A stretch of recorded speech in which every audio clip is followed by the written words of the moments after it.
기도하겠습니다. 좋으신 아버지 하나님, 오늘도 저희들에게 새날을 주셨사오니 아버지 하나님, 오늘도 주의 말씀 가운데 깨어서 하나님 나라의 선한 역사를 향해 살아가는 저희들이 되게 하여 주시옵소서. 다시 한번 아버지 하나님, 우리가 이 세상 속에 살아갈 때 말씀으로 참 진리와 거짓을 분별하게 하여 주시고, 또 우리가 그 말씀을 통해서 진리를 잘 발견하고, 그래서 그 진리의 말씀을 묵묵히 살아가는 저희들이 되기를 원합니다. 주님, 우리 가운데 수많은 소리가 들려옵니다. 그럴 때일수록 아버지 하나님, 말씀에 집중하게 하시고 하나님의 마음으로 저희들이 하나님의 선한 역사와 또 하나님의 뜻과 하나님의 마음이 어디에 있는지 헤아릴 수 있는 사람들 되게 하여 주시옵소서. 주님, 말씀으로 나아갑니다. 주님, 우리에게 귀한 말씀 주시옵소서. 우리 구주 예수 그리스도의 이름으로 기도드립니다. 아멘. 오늘 우리에게 주신 말씀은 열왕기상 13장, 본문 읽기는 13장 1절에서 10절입니다. 보라, 그때 하나님의 사람이 여호와의 말씀으로 말미암아 유다에서부터 베델에 이르니 마침 여로보암이 제단 곁에 서서 분향하는지라. 하나님의 사람이 제단을 향하여 여호와의 말씀으로 외쳐 이르되, 제단아 제단아, 여호와께서 이와 같이 말씀하시기를 다윗의 집에 요시야라 이름하는 아들을 낳으리니 그가 내 위에 분향하는 산당 제사장을 내 위에서 제물로 바칠 것이요 또 사람의 뼈를 내 위에서 살리리라 하셨느니라 하고, 그날에 그가 징조를 들어 이르되 이는 여호와께서 말씀하신 징조라. 제단이 갈라지며 그 위에 있는 재가 쏟아지리라 하매, 여로보암 왕이 하나님의 사람이 베델에 있는 제단을 향하여 외쳐 말함을 들을 때 제단에서 손을 펴며 그를 잡으라 하더라. 그를 향하여 편 손이 말라 다시 거두지 못하며 하나님의 사람이 여호와의 말씀으로 보인 징조대로 제단이 갈라지며 재가 제단에서 쏟아진지라. 왕이 하나님의 사람에게 말하여 이르되, 청하건대 너는 나를 위하여 내 하나님 여호와께 은혜를 구하여 내 손이 다시 성하게 기도하라. 하나님의 사람이 여호와께 은혜를 구하니 왕의 손이 다시 성하도록 전과 같이 되니라. 왕이 하나님의 사람에게 이르되, 나와 함께 집에 가서 쉬라. 내가 네게 예물을 주리라. 하나님의 사람이 왕께 대답하되, 왕께서 왕의 집 절반을 내게 준다 할지라도 나는 왕과 함께 들어가지도 아니하고 이곳에서는 떡도 먹지 아니하고 물도 마시지 아니하리니, 이는 곧 여호와의 말씀이 내게 명령하여 이르시기를 떡도 먹지 말며 물도 마시지 말고 왔던 길을 되돌아가지 말라 하셨습니다 하고, 이에 다른 길로 가고 자기가 베델에 오던 길로 되돌아가지도 아니하니라. 아멘. 오늘 본문 말씀은 이제 여로보암이 베델에서 금 송아지 제단을 만들고 거기서 분향할 때 이제 하나님의 사람이 그 제단을 향해서 예언하고, 그리고 그때 이제 여로보암 손이 굳어지는 사건, 그리고 그 제단에 재가 쏟아지는 사건을 전하는 말씀입니다. 오늘 우리가 읽었던 말씀은 하나님의 사람을 통해서 하나님의 경고가 여로보암 왕과 북이스라엘에게 임합니다. 여로보암 왕은 솔로몬이 마치 하나님의 성전에 올라가서 성전을 봉헌할 때 그 제사를 드린 것처럼 자신이 직접 제사를 드리려고 합니다. 하지만 그가 왕이 된 것, 또 그가 제단을 만든 것, 또 금송아지 제단을 만들어서 숭배하는 것, 이 모든 것은 바로 하나님으로부터 오는 것이 아니었고 정통성이 없기 때문에 하나님은 유다에서 한 사람 예언자를 통해서 베델에 보내서 하나님의 뜻을 전합니다. 그래서 2절에 보면 하나님의 사람이 제단을 향하여 여호와의 말씀으로 외쳐 이르되, 제단아 제단아, 여호와께서 이와 같이 말씀하시기를 다윗의 집에 요시야라 이름하는 아들을 낳으니 그가 내 위에 분향하는 산당 제사장을 내 위에서 제물로 바칠 것이요 또 사람의 뼈를 내 위에서 살리라 하셨느니라 하고, 그리고 징조를 보내주시는데 5절에 하나님의 사람이 여호와의 말씀으로 보인 징조대로 제단이 갈라지며 재가 제단에서 쏟아진지라. 하나님 앞에 드리는 거짓 제사, 하나님을 또 유사신으로 만들어서 그것이 마치 하나님인 것처럼 하면서 마치 하나님께 예배하라고 했던 거짓의 이런 거짓 예배, 하나님께서 그 제사를 받으실 수가 없죠. 자, 이 상황 가운데 놀란 사람이 있습니다. 바로 여로보암입니다. 여로보암은 이런 상황이 되자 이 하나님의 사람을 잡으려고 손을 뻗습니다. 그런데 그때 손이 굳어져 버리죠. 근데 아이러니한 거는 또 그 사람이 다급하게 하나님의 사람에게 나에게 하나님께 그 용서해 달라는 기도를 부탁해서 내 손이 펴지게 해달라 하니까 또 하나님의 사람이 그에게 또 기도해서 또 여로보암의 손이 온전하게 됩니다. 자, 이런 일들을 겪게 되자 여로보암은 하나님의 사람을 회유하여 자신의 곁에 두려고 합니다. 그때 이 하나님의 사람은 단호히 거절하고 물도 먹지 않고 떡도 먹지 않고 심지어는 자신이 왔던 길조차도 그 길로 돌아가지 않고 다른 길로 돌아가겠다라고 말합니다. 여기까지는 좋았습니다. 그런데 문제는 그가 익명의 다른 선지자에게 또한 속게 됩니다. 익명의 다른 선지자는 이 하나님의 사람이 그런 일을 행했다는 소식을 듣고 그에게 달려갑니다. 그리고 그에게 나도 하나님의 사람인데 하나님께서 나에게 새로운 예언을 주셨다라고 하면서 자신과 먹고 마시자고 얘기합니다.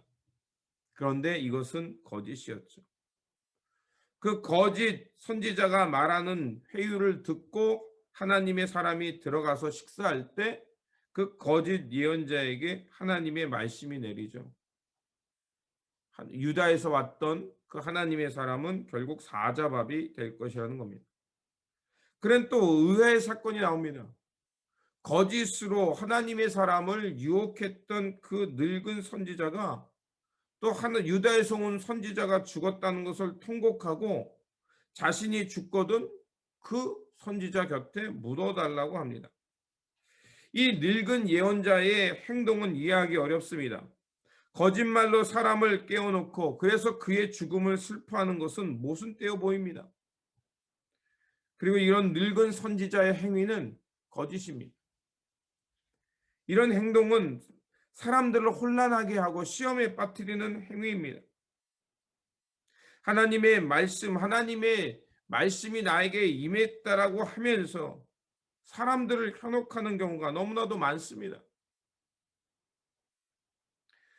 무명의 예언자라든지 또 이 늙은 예언자든지 너무나도 쉽게 하나님의 말씀을 받아들였다는 것입니다. 요즘은 수많은 정보 속에 살아가는 시대입니다. 심지어 너무 많은 정보가 넘쳐서 이제는 인포데믹이라고 합니다. 우리가 이제는 손에 컴퓨터를 들고 다니기 때문에 수많은 정보 또 메신저를 통해서 많은 정보들이 들어옵니다. 정보는 우리에게 좋은 유익을 줍니다. 어려운 일이 있을 때 미리 준비할 수 있게 하고 또 어떤 사건이 있을 때 그것을 피할 수 있게 합니다. 그런데 문제는 그 속에는 거짓 정보도 있다는 것입니다. 거짓, 유용하지 못한 정보가 우리 가운데 들어오면 어떻게 됩니까? 사람을 혼란에 빠뜨리기도 하고 사회를 혼란하게 빠뜨리기도 하고 거짓은 거짓으로 이끌어서 많은 사람들을 피해보게 하고 멸망에 이르게도 합니다. 때로는 통치자들이 거짓 정보를 통해서 사람들의 눈과 귀를 멀게 하고 사람들로 하여금 거짓된 것에 분노해서 선한 길을 가지 못하게 하고 자기가 이끄는 거짓을 향해서 선한 사람을 향하게 폭력을 행하거나 함부로 말하게 하거나 거짓에 선동돼서 약한 사람들에게 아주 혐오스러운 말을 하게 하기도 합니다.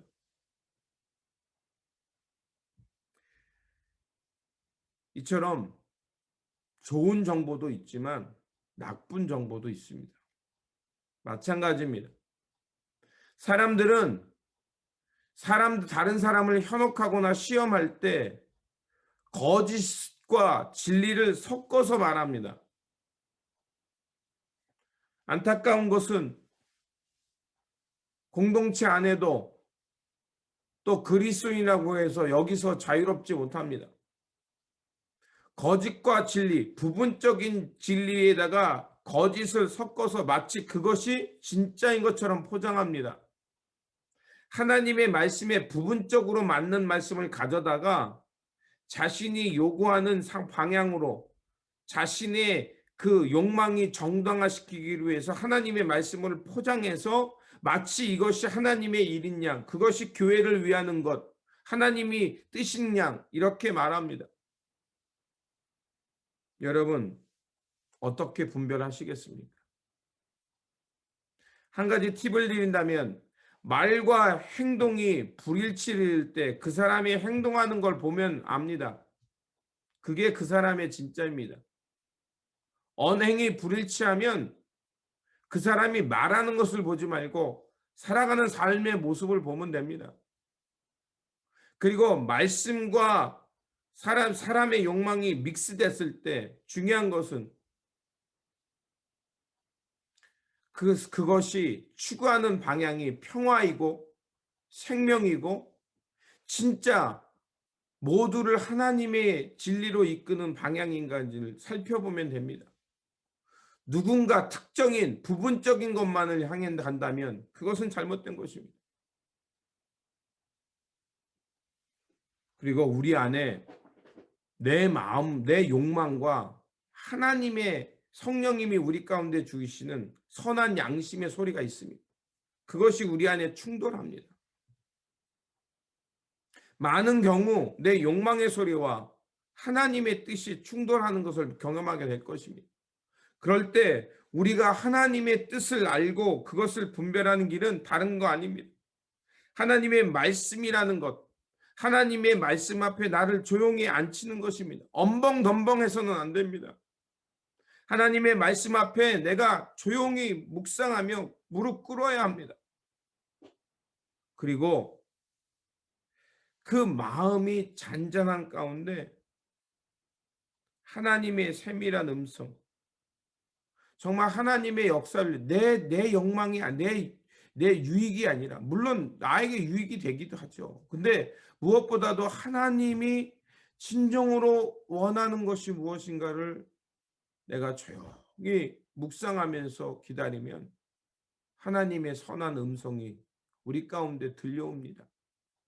그러면 그 말씀을 붙들고 내 마음의 소리를 잘 분별해내서 많은 경우 내가 자꾸 혼란이 오는 것은 내가 두려움과 막연한 두려움 그리고 내가 그쪽으로 가기 싫다라는 내 안에 있는 그 왜곡된 기억들, 왜곡된 마음일 경우가 많습니다.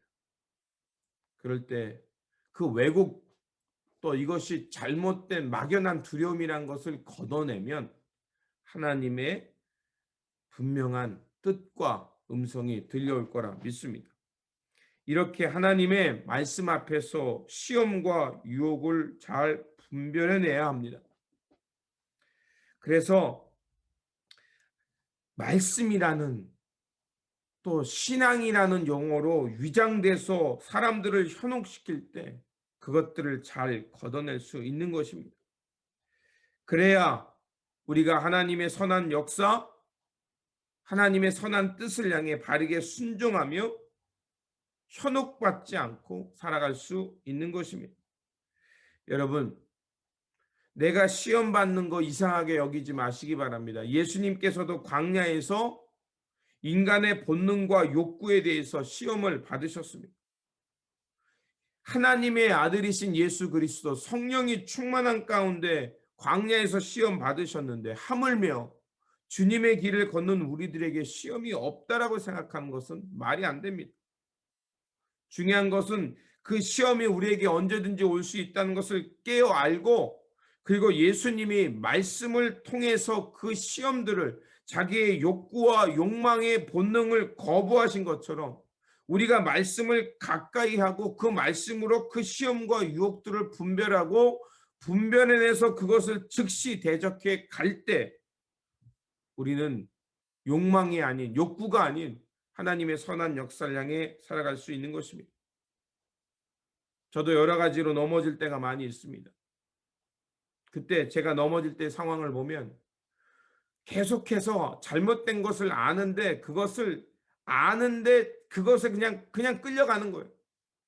잘못된다는 것을 알 때 내가 만약에 말을 하는데 이것이 누군가를 비난하고 잘못된 말이야 즉시 멈추고 끊어내는 겁니다. 내가 이렇게 하면 안 되겠다는 것을 알았다면 즉시 그 자리에서 멈추는 겁니다. 목사님 어떻게 멈춰요? 아니요, 다른 거 없어요. 그냥 알면 멈추는 겁니다. 내가 무슨 상황이 있든지 말이 잘못 나와서 말을 누군가에게 한다, 멈춰버리는 겁니다. 다른 길 없습니다. 그렇게 멈출 때 그리고 돌아설 때 우리는 하나님의 뜻을 바르게 알고 하나님의 뜻에 바르게 순종하며 살아갈 수 있는 것입니다. 그러므로 무엇보다도 우리 가운데 하나님의 말씀, 그 말씀을 중심에 두고 나의 편의, 나의 이득에 끌려가지 말고 하나님의 말씀에 통해서 드러나는 선한 역사, 그 선한 역사를 향해 살아가시기를 부탁드립니다. 그러므로 오늘도 우리가 세상 속에 살아갑니다. 그 하나님의 말씀을 중심 삼고 거짓의 소리와 유혹을 잘 분별해내서 유혹이라는 것을 알았을 때 단호히 거절하고 그리고 주님의 말씀을 통해 드러난 선한 역사를 향해 묵묵히 신실하게 살아감으로 하나님의 역사를 향해 바르게 살아가는 저와 여러분들이 되시길 주님의 이름으로 축원드립니다. 기도하겠습니다. 좋으신 아버지 하나님, 하나님의 귀한 말씀을 통해서 하나님께서 원하는 것이 무엇인지를 깨닫게 하여 주시니 감사를 드립니다.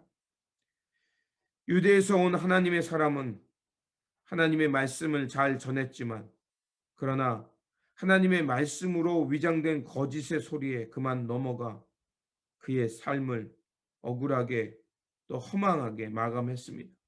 주님, 우리가 인생 속에서 하나님의 말씀을 붙들고 살아갈 때 주님 잘 분별해낼 수 있는 분별력을 우리에게 주시옵소서. 그래서 진리와 거짓이 혼동되는 이런 사회 속에서 주님 사람의 욕망과 잘못된 것을 잘 걷어내서 이 시험과 유혹을 이겨서 하나님의 귀한 진리의 말씀으로 하나님 나라의 참 삶으로 살기를 원합니다. 주님, 우리가 이 아침을 깨운 것처럼 늘 우리의 영혼을 깨워주시고 말씀과 성령으로 도와주셔서 저희들이 바르게 알고 바르게 순종하여 하나님의 영광을 향해 끝까지 나아갈 수 있는 사람 되게 하여 주시옵소서. 주님, 혼란스러울 때는 멈추라는 하나님의 음성인 줄 믿습니다. 저희들이 욕망에 사로잡히지 말라는 하나님의 경고인 줄 믿습니다. 거짓을 향해 나아가지 않게 하시고 두려움 때문에 막연히 아무거나 선택하지 않는 그런 사람 되어서 주님의 진리를 잘 알고 바르게 붙들며 바르게 순종하며 살아가는 우리의 일상의 삶이 되도록 도와주시옵소서.